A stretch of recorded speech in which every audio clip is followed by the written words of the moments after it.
Hindu vote এই সব জেলা এলাকাতে 70-এর বেশি পড়ে না, শহরে তো আরো কম, 50-55%।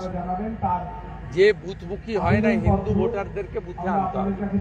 এইটা মহারাষ্ট্র তো হয়েছিল, মহারাষ্ট্রতে এবারে বাড়তি 5% ভোট পড়েছে, মূলত সনাতনীরাই।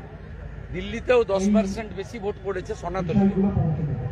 এ ভোটার ভোট দিতে গেলেই মোদিজিকে ভোট দেবে, এরা কেউ মমতাকে ভোট দেবে করবে, কোচবিহার করবে, উত্তর দিনাজপুর করবে, তারপরে আমাদের এদিকে হাত দিবে।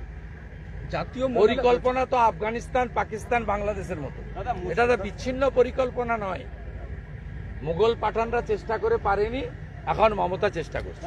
ওর মুখটা খুলে দিচ্ছি বলে না, মুখোশটা ওর রাগ।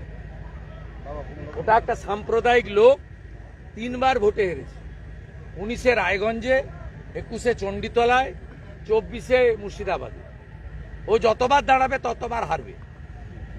ওর লজ্জা থাকা উচিত।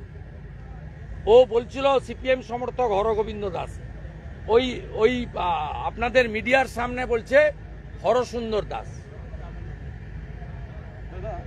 ও মমতার দালাল, মমতার এজেন্ট, মমতার কাছ থেকে মাসোহারা পায়।